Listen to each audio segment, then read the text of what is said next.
Hello there, Trailblazers fans. Welcome in to Blazers Game Day. Chris Burkhardt here with you up outside section 330, entry C31, next to the Pines, getting you ready for today's matchup against the Philadelphia 76ers.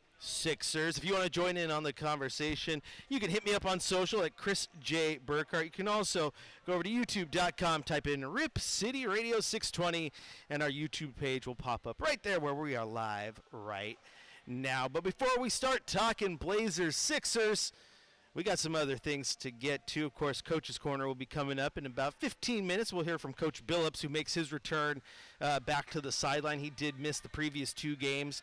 And Coach Nate Borkrin filled in, went 2-0 in that span, did a wonderful job.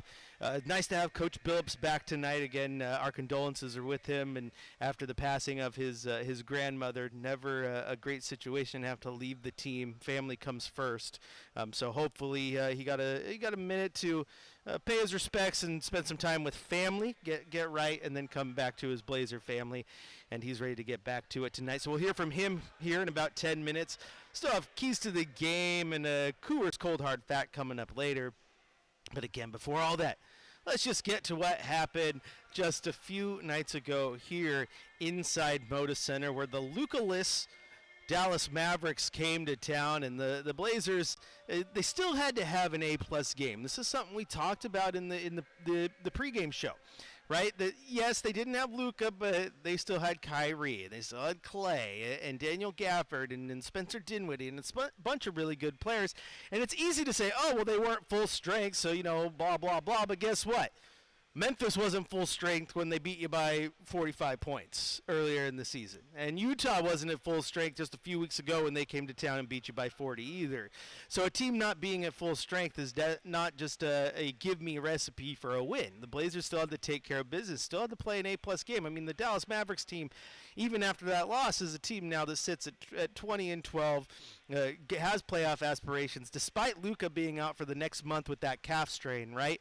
And they were in the NBA Finals just a season ago against the Boston Celtics. So this is a very, very good Dallas Mavericks team, even when Luka is on the sideline. But the Blazers put it together and were able to grab the 126-122 victory over Dallas. And I thought this was a really good game. Blazers, what I liked about it as a team was that first quarter. They came out and they played extremely well and got out to the early lead. They led 36-25 after the first quarter. Shaedon Sharpe was having himself quite the game, getting going early. DeAndre Ayton got going early. I mean, it was at the end of that first quarter, Shaedon Sharpe had 11 points, DeAndre Ayton had 10, and that was the reason that the team was up, right? And they built off that. Now, in the fourth quarter, the Mavericks started to get hot. They outscored the Blazers 40-29 to start making that comeback, because the Blazers' biggest lead of the night was, in fact, 21 points. So it was a great game all the way around. Kyrie Irving just did Kyrie Irving things. He had 46 points in this one, 22 of them coming in that fourth quarter. So a incredible, I think it was 20 points actually, in that fourth quarter. Still just an incredible performance from Kyrie. And he got the Dallas Mavericks back, but the Blazers, again, they made the plays late to get it done. Taking a look at the box score, Lake Oswego's Klay Thompson, he had 12 points, a single rebound, and an assist. He was 2 of 8 from beyond the arc. Maxi Kleber was bottled up. He did not score a single bucket. Daniel Gafford made up for that for the Mavs big men, though. He had 15 and 9. 46 points from Kyrie Irving, 17 from Spencer Dinwiddie. Quentin Grimes had 15. Jaden Hardy chipped in 11. I thought what was impressive about the way the Blazers played against Kyrie Irving was, yes, he got shots up, and yes, he made buckets. He was 16 of 26 on the night. But in a night when the Dallas Mavericks did not have Luka, the Blazers were able to bottle him up a little bit, and Kyrie only ended the night with 2 assists. And he's a very good passing point guard. A lot of people know that, and with Luka out, you kind of knew that that's where the Blazers were going to go. They were going to go to Kyrie to get the job done in the offensive assist department, and the Blazers, I thought, did a very, very good job. Now, also looking at the Blazers side of things, because they did some good things too. Jeremy Grant had 14 points, 8 rebounds, 3 assists, 4 of 9 from the field. So he wasn't taking a ton of shots, but he made what he was taking, chipped in 14. Denny Avdia was 1 of 4 Blazers in this game to score 20 or more points. He ended with 21 points, 5 rebounds, 5 assists, 2 steals. Excuse me, there was no 2 steals in there. That was 2 turnovers. Get that right. All right, 21 points for DeAndre Ayton, who also had 16 rebounds, so a nice double-double. Anthony Simons, 22 points, 8 assists, and 23 points, 5 rebounds, and 4 assists from Shaedon Sharpe as well. So a very nice performance for your starters. Then Scoot Henderson comes in off the bench, and he finishes just a point away from adding to the Blazers with 20 or more points. He had 19 points, 6 assists, 4 rebounds. Maybe more impressive than all that, though, was 5 steals in this one. So he was showing it on the defensive end. And again, just 1 turnover. So over the last 2 games, Scoot Henderson has 16 assists and 2 turnovers, an 8-to-1 assist to turnover ratio, and if you can continue to build on that, good things will happen. And I think you will also take 5 turnover steals. Geez, get it right, Burkhardt. It's so much to say. But having 5 steals is also a very, very good place for him to build off of. I was talking with some people during that game, like, I think Scoot might be just a little bit better defensively than people give him credit for. He fills space, he watches the ball, he gets in the lane. And I thought the most impressive steal of his was after he had his 1 turnover. He had a very, very lazy entry pass, and it just got picked off. You knew it was going to be a turnover the minute he started the motion for that bounce pass. It got picked off, and then rather than mope about it, he hustled back on defense, got where he needed to be, got the steal, got the ball back for the Blazers, and that's what you like. That's the type of play that makes the coach forget that you made that bonehead mistake on the other end. And it was a bonehead mistake because the pass was so lazy. I think even he knew it was a turnover the minute it left his hands, right? And so he got back on defense and made the play. And there's other players on this team who don't necessarily do that. They'll make a bad play, and they'll kind of mope about it, or you look at the ref, you're looking for a call. So I like the fact that Scoot showed a little bit of intensity and got back on defense. That's what you need him to do. Also, Blazers in this one, they had 50 rebounds to Dallas's 40, and we thought that was going to be a key in this one. So you like the fact that they did the work on the glass. They had 27 assists to Dallas's 20. Also very, very good in this one. They had fewer personal fouls. It was just a game where the Blazers played an A-plus game, man, and they took care of business. Outside of Scoot Henderson, who was kind of the talk of the night, even though he didn't lead the team in scoring or anything, but he had his second very, very effective game in a row. I really, really like what I saw from Shaedon Sharpe. I've been harping this one that I want to see him every single night lead the team in shots. Or at least be at the top, close to the top right now. He's had a good stretch here where he's either the second or the number 1 when it comes to shot attempts. And in this one, he had 18. And why am I focusing on shot attempts, not points or shots made or anything? It's because one knock on Shea early is just he's been just a little too tentative at times, right? That's something that even Coach Billups has talked about. And I like the fact that he's getting the shots up because it means he's losing that tentativeness, right? And he's being a little bit more aggressive and coming into his own. That's what you love to see from Shea. And it's allowing him to get to the point where he's now leading the team in points per game, and he's having these nights where 20 points is just expected, right? Love that from Shaedon Sharpe. If you want to join in on the conversation with me, youtube.com is one way to do it. Of course, you can hit me up on social as well at Chris J. Burkhardt. We're on YouTube right now. Kirk says, need to lose for the tank tonight, but I love Scoot's play. I'll agree with you on loving Scoot's play. I won't agree with you on needing the tank. You're a fan. You're allowed to do that. Me, I want wins because it makes my job easier. It makes it easier to do this show and the post-game show, Kirk, after a win. So I'm going to selfishly root for that. But I also completely understand where the tanking is coming from.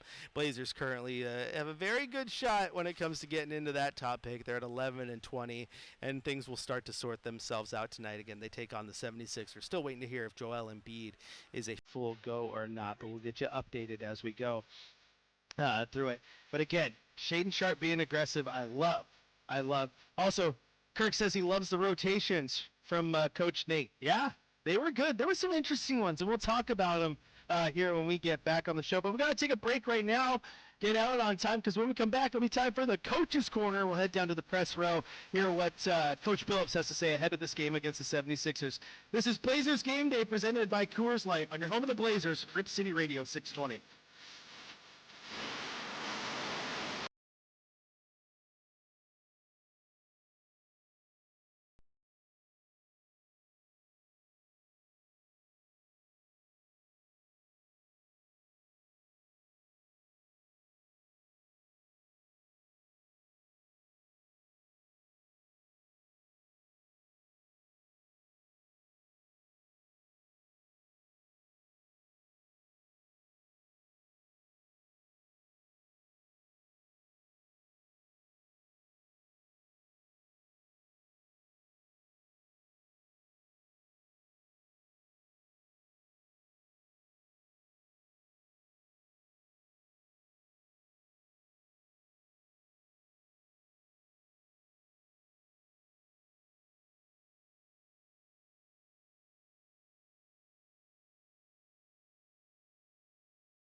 Welcome back into Blazers Game Day. Chris Burkhardt here with you.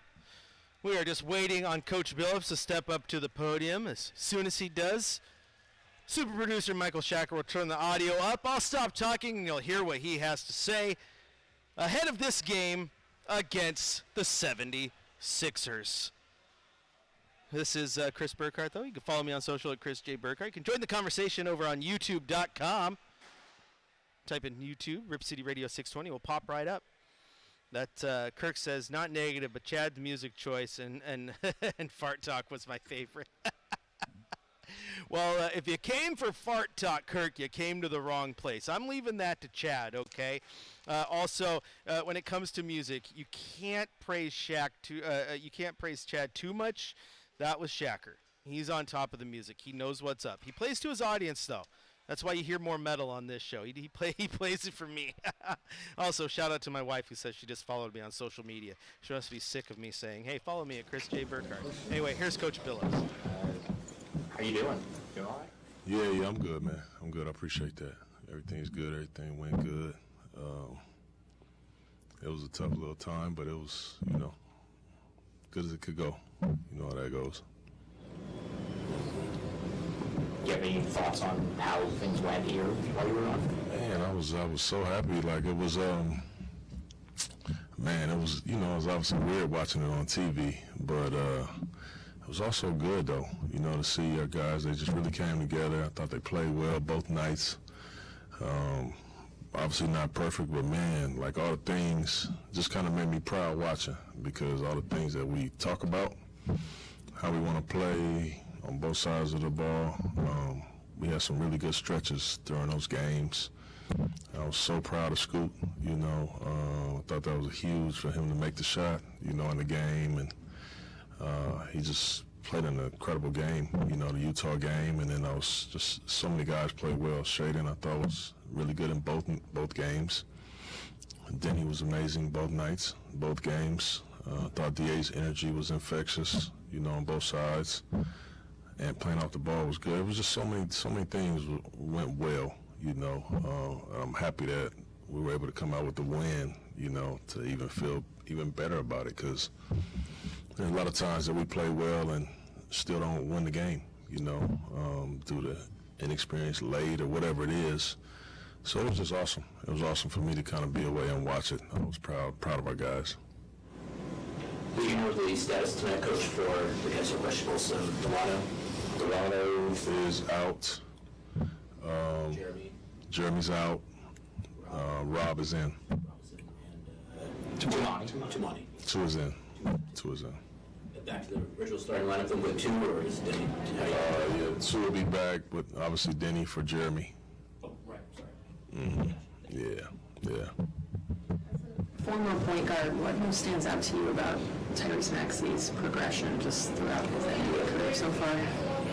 Yeah, I love most about him right now is his spirit out there. I mean, he's just his spirit. I think as a point guard, you can play well, you can miss shots, make shots, whatever.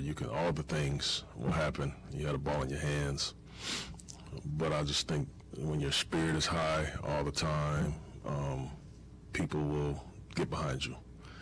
And his spirit is always beautiful out there. He's always competing. And obviously now he's figured the game out, and he's so aggressive, and he's shooting the heck out the ball, and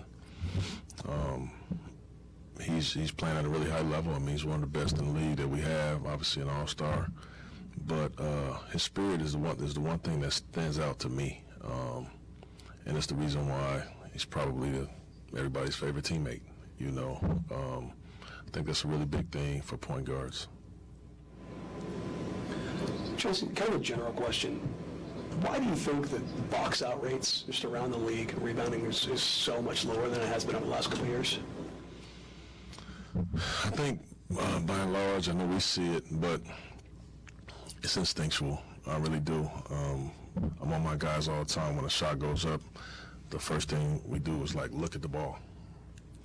And it takes real intention to not look at that ball and to look at a guy and go hit him and then go for the ball. It's just not an instinctual thing, So you actually have to pay attention to it. You have to pay attention to it. And I just think that the way that the game is played now, there's a lot longer rebounds because of so many threes. Whereas before all of this, the game changed. Those rebounds were kind of in the paint, you know, and a little bit out. Now they're everywhere, and so the way teams play now, you know, a lot of people switch, and just a lot of things. Like there are different people in the key now looking for those rebounds. Bigs are kind of on the perimeter, some depending on how you play pick and rolls. So it's just different. It's just different, but it takes real focus and commitment to it. And like anything in the world, when you're in the hit and when things are going on, you will resort to your instincts. Do you think there needs to be almost a stylistic change where bigs have developed and moved more to the perimeter and guards and wings are moving closer to the rim, like you said, and a lot of switching where the teaching has to kind of change and has to kind of go through a generation where guys kind of figure that out? Because, you know, Odin was here the other night, and one of the things he was talked about was how different things are just in, you know, the 15 years since he's been out of the league, and you know, the impact of rebounding and being big, but how much you have to change things. Yeah, I mean, there's a big change, you know. The guards are a lot of times, like I said, on the interior, you know, depending on this, they switched on the play, boom, now you're trying to block out a four-man, and your best rebounder sometimes is out there contesting a shot. You lose his ability to rebound. So, yeah, like, as long as the game stays this way, you know, we got to pay attention to it, and we have to try to stay focused on it. But it's a problem. I mean, it's been a problem, obviously, for us, you know, just defensive rebounding. You know, we've always, for the last 2 years, been a pretty good offensive rebounding team because it's intentional. You know, we boom, go, crack, it's intentional. Defensively, like, you have a tendency to let your guard down a little bit, and we got to be better. I think everybody does, but we definitely, certainly have to be better at it. Does it hurt also that a lot of rebounds these days are uncontested because there's so few people in the paint, and then all of a sudden, oh, hey, someone came in and crashed, and I didn't think about it because I never see it. Yeah, and then, you know, that, and but also, like, you know, everybody wants to play so fast, and, you know, shot goes up, you ready, the first 3 steps, you're trying to get out of there, and, oh, you forgot about the rebound. You know, there's a few things that impact it, but it's interesting that, you know, which is why I kind of made the change a couple of years ago of trying to crash on threes. It actually helped our transition defense, you know, because teams didn't leak out as much because they're so worried about you getting offensive rebound. Nobody wants to give up offensive rebound. The coach is going to be all over you, you know. So it's crazy how that kind of worked, and that's the thing that I was scared of, sending too many people before that, and I'm like, well, we're giving up points on transition anyway, so let's try it. What was it like? Sorry. What was it like having Greg at practice yesterday, and what did he share with the team and you? Yeah, we actually didn't have practice, but he came in, and I spent some time with him, and there was several guys that came in to work out that he talked to and sat and talked to. I thought that was cool, so I'm not privy to those conversations, but it was good having him in the building, man. He's just such a good dude, man, you know, and he's really insightful now, and, you know, his career that he had, I remember playing against him, you know, when I played for Denver, and we had some real players on the interior with Kmart and Birdman and Nene, and he just crushed us. You know, he was healthy at the time, obviously, but yeah, we talked a little bit about that game, and it was fun having him around, man. He just has a really good way about him. Hey, Coach, how you doing? I'm good. How you doing? I'm doing great. What's your kind of philosophy or approach in dealing with the media, particularly like post-game, knowing that players, management are hearing what you're saying and kind of wanting to be honest, but also cognizant of maybe bruising feelings? Like, how have you dealt with that? Yeah, it's been very simple for me. You know, I'm always, you know, honest, and I wouldn't tell you guys anything that I wouldn't tell my guys, you know. And although, as you know, I don't really talk after games, They know me enough now to know how I'm feeling, you know. But I'm also not gonna get in front of y'all and like say all kind of things that I don't believe that I gotta back down. You know, I'm always gonna be. I'm never too, you know, going too crazy anyway. So I'm always pretty honest. Quick, you know that, and my guys feel that way. I'm not one of these guys that I try to coach my team through the media. I'm always honest with my team, regardless of what's going on. Have you ever gotten blowback from a player, or you know, someone say, "Hey, that kind of hurt my feelings," or where are you coming from? No, I haven't. Because again, you know, I got the kind of relationship with my guys that they understand that I would say the same thing to them. I probably did already, you know. But I'm also not like I'm not a disrespectful guy like that, but I'm honest. Sometimes those lines are almost the same. How about when you played? Did a coach ever say something that rankled you or put pressure? No? No, I didn't. I knew when I played poorly. I knew when I played well. I was honest with myself. It was also part of you saying something publicly about a player, part of them learning accountability. That Probably so, and I do know this, you know, to your point. I do know that they, especially in the social media world, that they hang on to all the words that we all say, even what y'all say, you know. It's a really, really, really big deal now. But I don't really consider those things. I just kind of be me at all times and know that if there's anything that I said, I meant it. So I don't really worry about that. Thank you. There you hear from Coach Billups ahead of the game. And if you missed the first part of that, he did mention that there's some injury updates tonight. It does appear that Jeremy Grant and Delano Banton will both be out. I believe Jeremy Grant's injury, PR said earlier in the day, is a face contusion. So he got popped in the face dealing with a bruise there. Delano Banton, again, still that nasty hip bruise. Remember that fall he took a few games ago right on that hip. Tumani Kamara, though, who missed the last game with a left foot sprain, will play tonight. So that's some good news for Trailblazers fans. He'll be back in there, looks like. Denny Avdia will get the start in place of Jeremy Grant. So you're looking at Ant, Shea, 2, Denny, and D.A. In the starting lineup. So that is very, very nice if you're a Trailblazers fan. I love Tumani Kamara. He's been one of my favorites tonight. Also, does look like Robert Williams, who is also dealing with a left foot sprain, ankle sprain, will be back as well. So a little bit of center depth back for the Trailblazers tonight. And they're going to need it, especially if Joel Embiid plays for your 76ers tonight. All right, we're going to take a quick break here, though, on Blazers Game Day. When we come back, I'm going to hit you with my Coors Cold Hard Facts. We still got our keys to the game to get to as well. All right, here on Blazers Game Day, presented by Coors Light, on your home of the Blazers, Rip City Radio 620.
Hi, welcome back into Blazers Game Day.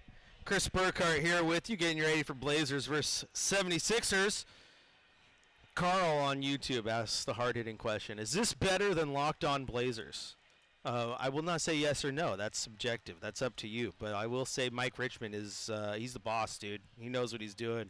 Good people over there who makes great content on that Locked On Blazers stuff. He knows what he's doing, man. Shout out Mike Richmond. I got to get him come join me up here one of these days that he's in the building. He was here last game. I got to get him come join me. Used to work with him over there at NBC. Good people.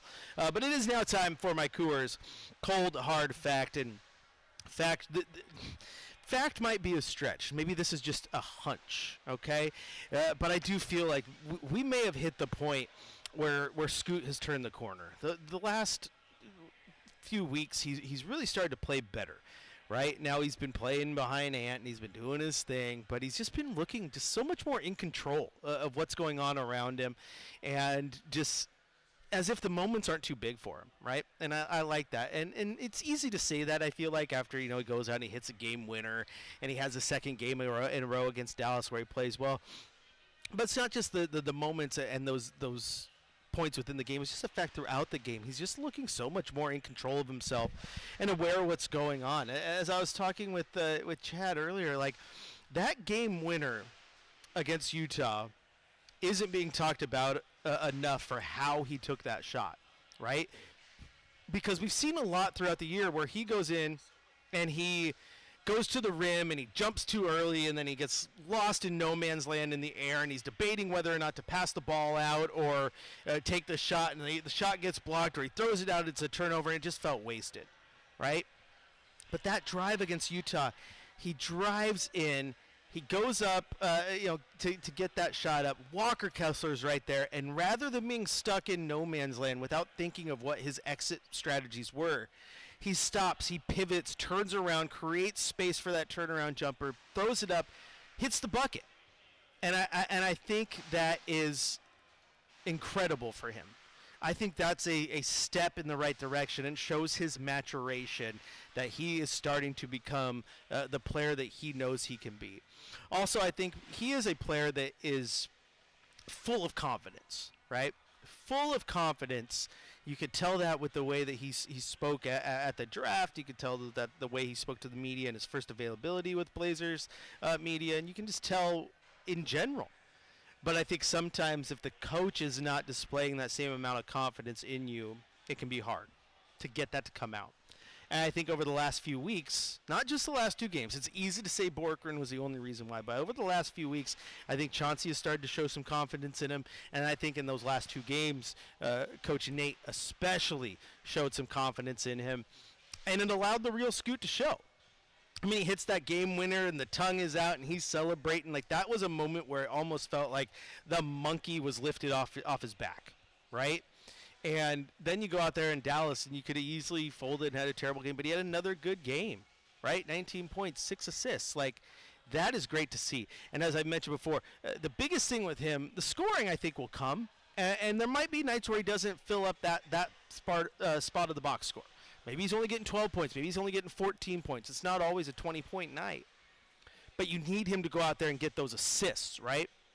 And so over the last two games, the fact that he has 16 assists and just 2 turnovers over those last two games, an 8-to-1 assist-to-turnover ratio, that's the things you want to see. You know he has it in him.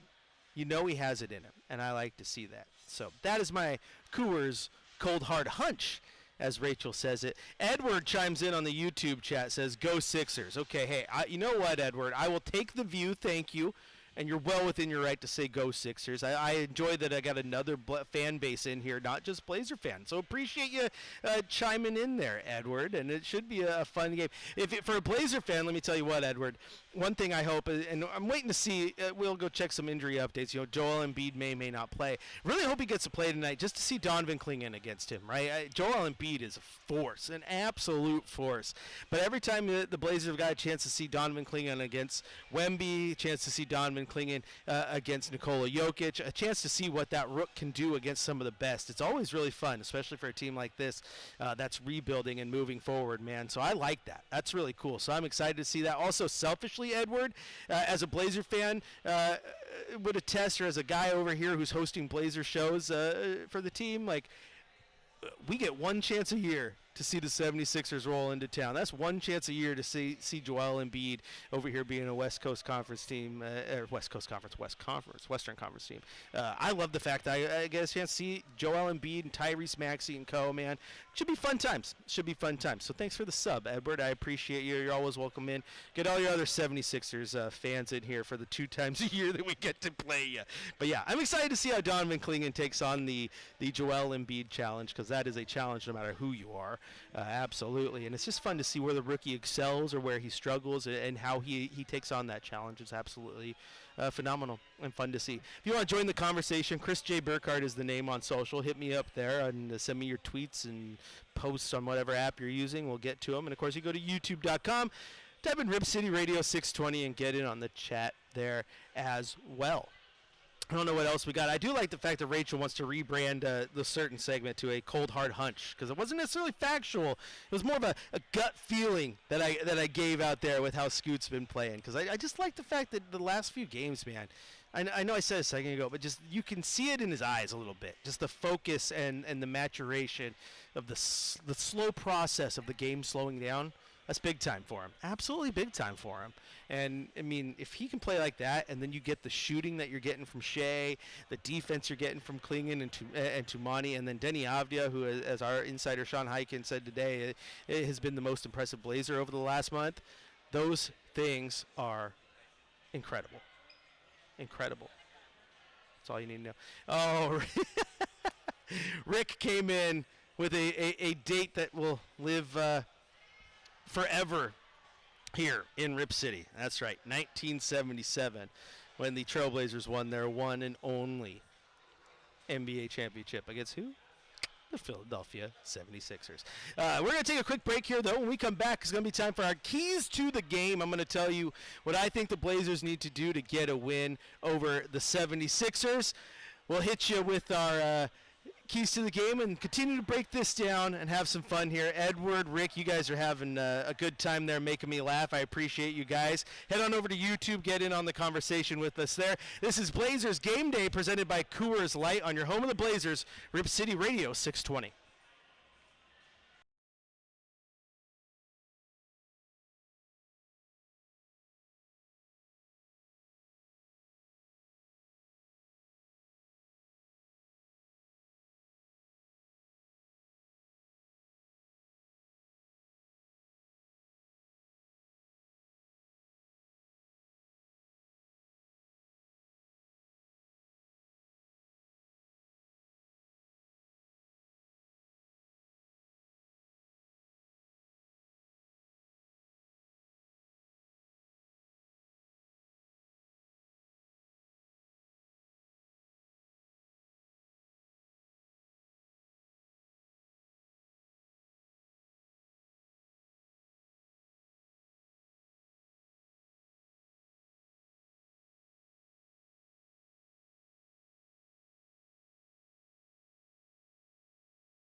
All right, welcome back into Blazers Game Day. Chris Burkhardt here with you. And it's time now for our keys to the game. What do the Trailblazers need to do to sneak out a victory over the Philadelphia 76ers? Well, I'll tell you what, just play like you played the last two games, because those are pretty good, huh? Those are pretty good. I love the fact against Dallas that the Blazers had that balanced scoring attack. 4 players with 20 or more points. Scoot was just a point away from adding to that, and that balanced scoring led to some really incredible stuff from the offense. Shaden Sharp was having himself a day. The team was shooting well. The assist numbers were up. All good things, all things you love to see, right?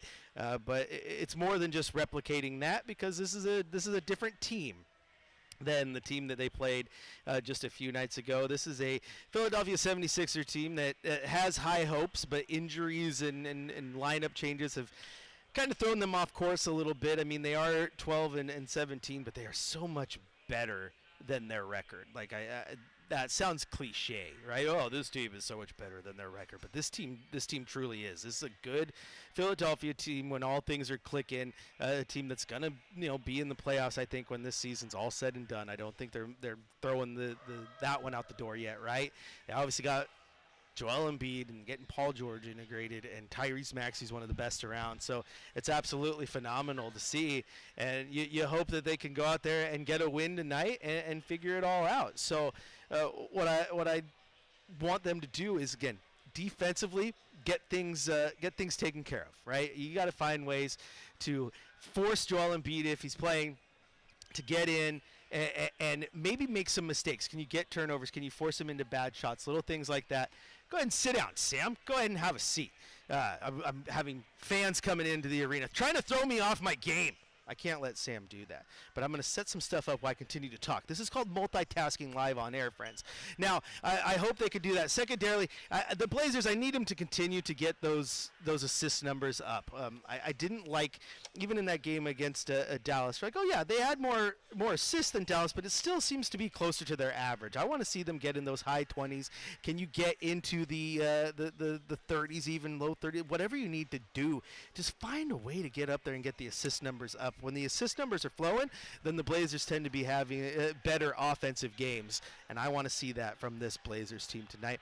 And then lastly, I just want to see a way for Shaden Sharp to continue his offensive production, and I apologize to you two for getting nothing but a shot of my side torso there, but I was setting up some action to get Sam on here. But those are my keys to the game in this one, and you know what? If you play like you played the last few games, you'll have a good chance at least making this a ball game.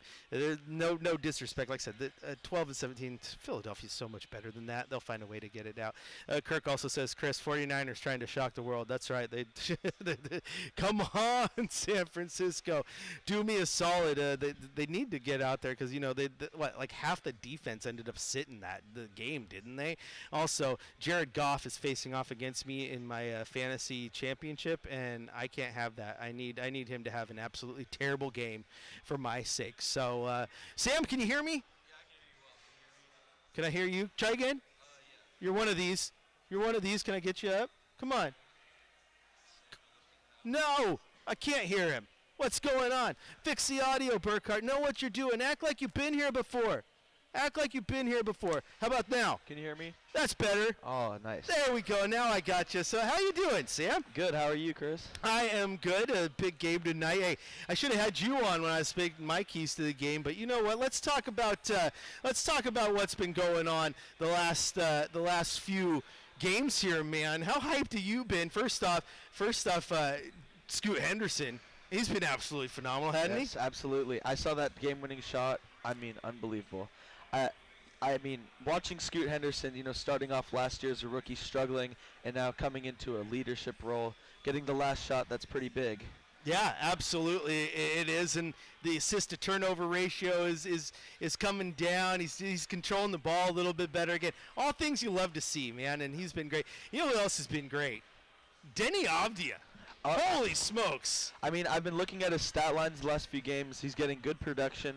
Did they take him out of the starting lineup recently? Well, he's been coming off the bench for a large chunk. Now, he was put back into the starting lineup last game because Tumani Kamara was out, and he'll be back in the starting lineup tonight because Jeremy Grant is out, so that's good. But he's been phenomenal, man. You know, I see a common trend sometimes in the NBA. You can see this with Lou Williams, I forget, Montrezl Harrell maybe. Some of these players, they play better when they come off the bench. I don't know what it is. Westbrook has been playing well this year off the bench, and, I really think that Avdia coming off the bench, it lit a spark below him, and I think that while him starting is great, him being a secondary option, sixth man, it's really good for to propel the Blazers offense. Hey, I'm telling you what, I've been on this kick with him. Like, I don't want to make the comp because this guy's an all-time great, and maybe Denny can get there, but like Manu Ginobili in San Antonio, right? Like, he kind of redefined what it meant to be a sixth man in the NBA. He was one of the best players on the Spurs team, despite the fact he was coming off the bench, but he found a role,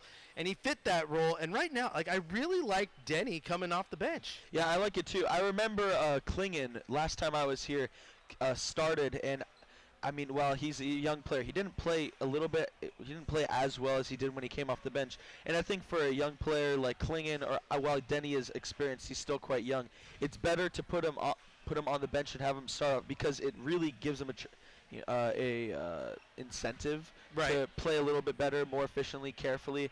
I think that the bench is an excellent spot. Personally, when I play sports, it's nice to start, but coming off the bench really gives me. I don't have my time isn't guaranteed, so I need to make the most of my time into the game. Yes, yes, absolutely. So really good to see. What are you looking forward to tonight? I'm looking forward to. I looked at the injury report before. Is Embiid playing tonight? I've been trying to get the update. I know he was questionable and he's dealing with some stuff, but we'll look. If he plays tonight, I kind of hope he does. As I just said, we had a 76er fan in the chat. Like, we only get like one chance to see him here a year, so I want to see him play. But I haven't heard an official word yet. Yeah, Embiid, he's really strong for us. I've seen the Sixers have been struggling a little bit this season. I think it's just I don't know, growing pains. It's a little different now. Tobias Harris is gone. It's a different team, but I think that they could pull it together. What I want from Klingon tonight is to be really confident. Has he been starting at center? Nope, he's been coming behind DA with DA healthy. So I think that Klingon's confidence is the most important part to this Blazers offense becoming something great in the coming years and this season as well. I see the Blazers do well when he does well and when he shoots efficiently, and I know he's a young guy, so confidence, especially on Embiid tonight, is going to be key for Klingon's success. Yeah. As well as Scoot Henderson, I think his confidence is the most important thing. Yeah, that's what I want to see. You talk about if Embiid gets in there and you get Klingon on him, you got to see how the young guy looks against a stud like Embiid. I mean, Embiid's one of the best, not best centers in the league, just one of the best players in the league. Absolutely. And so you got to get the rookie out there to get the chances, and we've got a chance to see him go against Wemby. We've seen him get to go against Jokic, and so how does he take the challenge of going against one of the best in Embiid? So I'm with you. I want to see that. Yeah, I mean, I don't know. I think the height comparison is pretty much the same because Embiid's, 7'1", I think? Yeah, he's right there. He's a 7-footer for sure. He's enormous. But I think, Klingon in the right mindset. Henderson, I believe something like a buzzer beater, increased production, the turnover to assist ratio going down. I think it's going to show. I think Scoot needs to believe in himself. It's been a difficult start, but I think with more confidence, he can do it. Yeah. Absolutely. Well, thanks for joining me. But the music means I got to cut you off because we got to get out of here. But I love the fact that the door's open. You hustle up here. You're like, I can get on that final segment, and Chris won't say no. And I got you on. But that's going to do it for Blazers Game Day. But don't go anywhere because coming up next across the Trailblazers Audio Network, Chad Doing, we'll have your Trailblazers pregame show. And then, of course, 7 o'clock tip-off Blazers 76ers right here on Rip City Radio. When it's all said and done, stay locked in because we'll have the fifth quarter where hopefully we're breaking down a Trailblazers win. Go Blazers.